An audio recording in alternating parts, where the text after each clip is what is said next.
Relations between India and Canada plunging to a new low. Both countries have expelled their top diplomats after Ottawa accused several Indian envoys of being involved in the murder of a Sikh separatist on Canadian soil last year. They have clear and compelling evidence that agents of the Government of India have engaged in and continue to engage in activities that pose a significant threat to public safety. This includes clandestine information gathering techniques, coercive behavior targeting South Asian Canadians, and involvement in over a dozen threatening and violent acts, including murder. India has called the allegations absurd. Hardeep Singh Nijjar was murdered near his home in Vancouver in June last year. He was a vocal supporter of the Khalistan movement, which demands a separate Sikh homeland. New Delhi has described him as a terrorist and accused him of sponsoring attacks back in India. We have Ishan Garg joining us live from New Delhi with more on these developments. Ishan, Canada has accused the Indian government of having links to an organised crime group called Bishnoi Group. Who or what are the Bishnoi Group?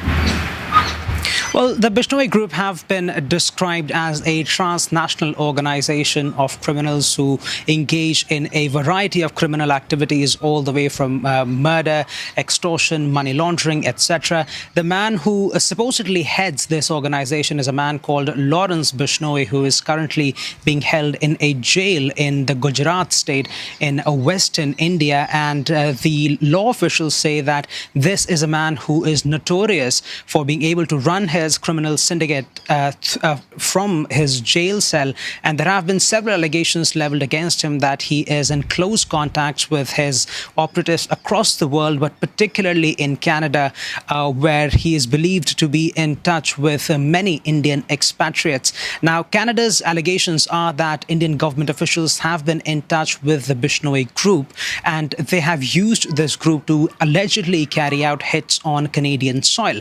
Now, we haven't heard from the Indian Ministry of External Affairs or Prime Minister Narendra Modi's office on these specific allegations about the Bishnoi Group, but India has called Prime Minister Justin Trudeau's allegations to be preposterous and has said that Prime Minister Trudeau's comments are only because he's trying to gain more support among his domestic voter base. But analysts do say that these are very serious allegations, and these are the sort of allegations that Indian government is likely to comment on in the next coming days.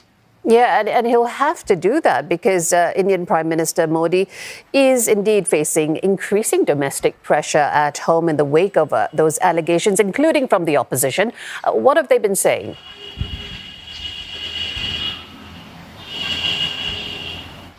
Well, the main opposition party at the federal level, the Indian National Congress, which forms the biggest bloc of the India Alliance, which sits in the opposition, they've been calling for a thorough discussion on this entire diplomatic debacle. They're saying that these are very serious allegations leveled by a country that India has shared historically very friendly ties with before relations nosedived last year after Prime Minister Justin Trudeau publicly alleged India's role in killing off Sikh separatist leader Hardeep Singh Nijjar.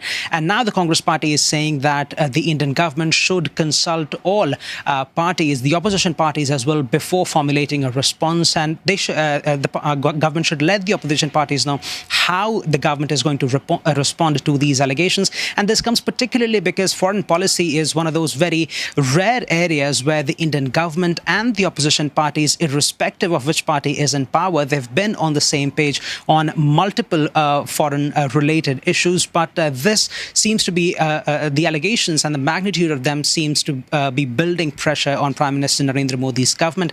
Now, the parliament is not in session at the moment, so we are not likely to see public discussions being held.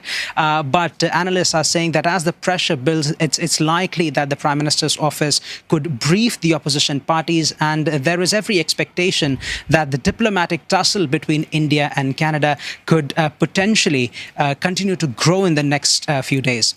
We leave it there for now. Thank you. Ishan Garg reporting live to us from New Delhi.